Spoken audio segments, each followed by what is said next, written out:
I am nothing. I shall never be anything. I cannot want to be anything. Aside from that, I have within me all the dreams of the world. Windows of my room, the room of one of the world's millions nobody knows about. And if they knew about me, what would they know? You open onto the mystery of a street continuously crossed by people, a street inaccessible to any thought, real, impossibly real, certain, unknowingly certain, with the mystery of things beneath the stones and beings, with death making the walls damp and the hair of men white, with destiny driving the wagon of everything down the road of nothing. Today I am defeated as if I knew the truth.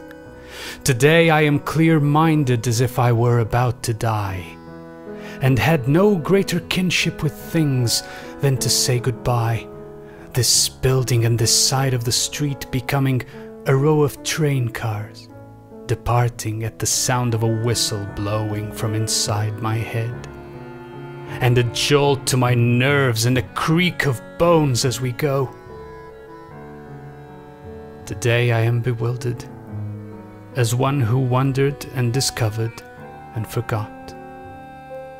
Today I am torn between the loyalty I owe to the outward reality of the tobacco shop across the street, and to the inward reality of my feeling that everything is but a dream. I failed in everything. Since I had no aims, maybe everything was indeed nothing.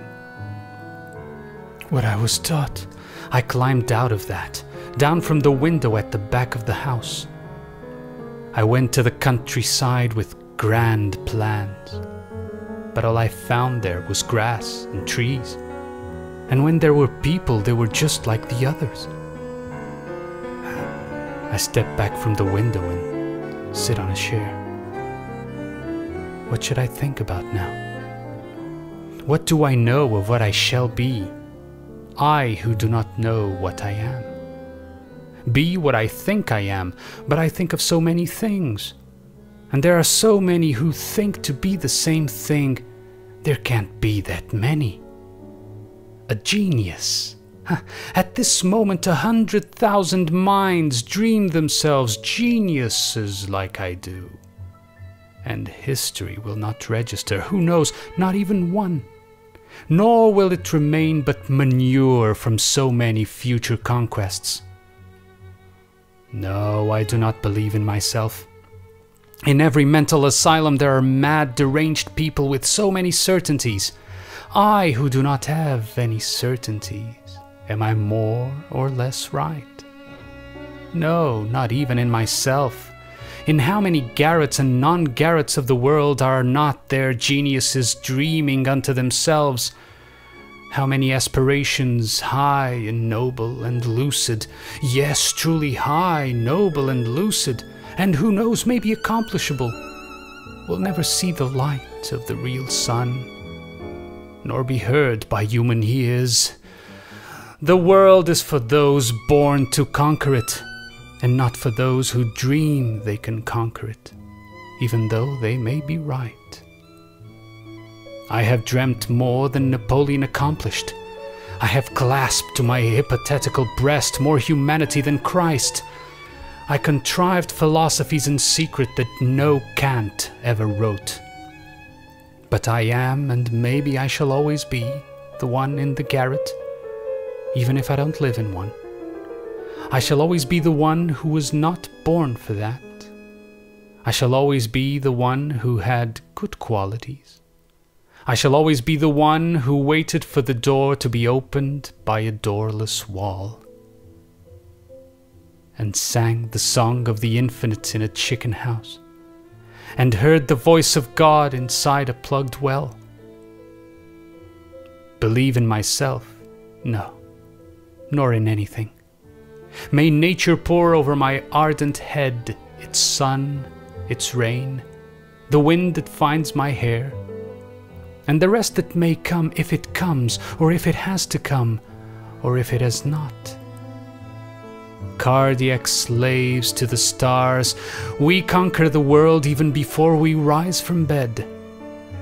But we wake up and it's opaque. We get up and it is alien.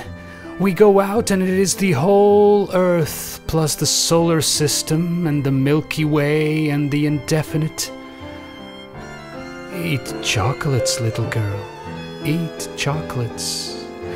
Believe me, there is no metaphysics in the world other than chocolates. Believe me, all the religions together do not teach more than the candy shop. Eat, dirty girl, eat. I wish I could eat chocolates as earnestly as you. But I think, and on peeling the silvery paper which is made from tinfoil, I drop it all to the ground as I have done with my life. But at least it remains from the sorrow of what I shall never be, the rapid calligraphy of these verses, collapsed portico to the impossible. But at least I confer upon myself a tearless contempt, noble at least, in the grand gesture with which I throw the dirty laundry that is me in a washing list unto the course of things, and stay home shirtless. You, who comfort, who do not exist and therefore comfort, either Greek goddess conceived as a living statue, or else Roman patrician, impossibly noble and baneful, or princess sung by troubadours, most charming and colourful, or 18th century marquise, décolleté and distant, or celebrated courtesan from the time of our parents, or modern whatever, I don't really know what. All that, whatever you may be, inspire if you can. My heart is a bucket that was emptied. As those who invoke spirits summon spirits, I summon myself and find nothing. I go to the window and see the street with absolute sharpness. I see the shops, I see the streetwalks, I see the passing cars, I see the clothed living beings who cross each other, I see the dogs which also exist, and all this weighs on me as a sentence of exile. And all this is foreign, as is everything. I lived, studied, loved, and even believed, and today there is no beggar I do not envy simply because he is not me. I consider in each one the rags and the sores and the lie, and I muse. Maybe you never lived, or studied, or loved, or believed, because it is possible to construct the reality of it all without actually doing any of that. Maybe you merely existed, like a lizard to which the tail is cut off, and which is tail a-twisting this side of the lizard. I made of myself what I did not know how, and what I could have made of myself I failed to do. The domino costume that I wore was all wrong, and I was immediately recognized as someone I was not, and I did not deny it, and was lost. When I tried to take off the mask, it was stuck to my face. When I took it off and looked myself in the mirror, I had already grown old. I was drunk, and I no longer knew how to put on the costume that I had not taken off. I threw the mask away and slept in the dressing room like a dog tolerated by the management because it is harmless. And I am going to write this story to prove that I am sublime. Oh, musical essence of my useless verses, if only I could face you as something I had made, instead of always facing the tobacco shop across the street, treading at my feet the consciousness of existing, like a rug a drunkard stumbles on, or a doormat stolen by gypsies and not worth a thing. But the tobacco shop owner has come to the door and is standing there. I look at him with the discomfort of a half-turned head, compounded by the discomfort of a half-grasping soul. He shall die, and I shall die. He shall leave his signboard, and I shall leave my poems. His sign will also eventually die, and so will my poems. Eventually the street where the sign was will die, and so will the language in which the poems were written. Then the whirling planet where all this happened will die. And on other satellites of other systems, some semblance of people will go on making things like poems and living under things like signs. Always one thing facing the other. Always one thing as useless as the other. Always the impossible as stupid as reality. Always the mystery of the bottom as true as the shadow of the mystery of the top. Always this thing, or always some other, or neither one nor the other. But a man has entered the tobacco shop to buy tobacco, and plausible reality suddenly hits me. I half rise to my feet, energetic, sure of myself, human, and I will try to write these verses in which I say the opposite. I light up a cigarette as I think about writing them, and in that cigarette I savor of freedom from all thoughts. I follow the smoke as if it were my own trail, and enjoy for a sensitive and adequate moment the liberation from all speculation and the awareness that metaphysics is a consequence of not feeling well. Afterwards, I lean back in the chair and keep smoking.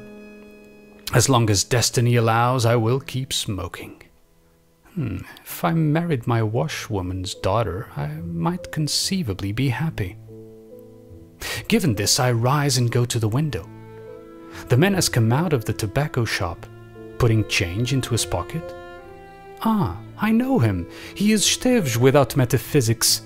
The tobacco shop owner has come to the door. As if by divine instinct, Esteves turned around and saw me. He waved hello. I shouted back, "Hello there, Esteves!" And the universe reconstructed itself on me without ideals or hope. And the owner of the tobacco shop smiled.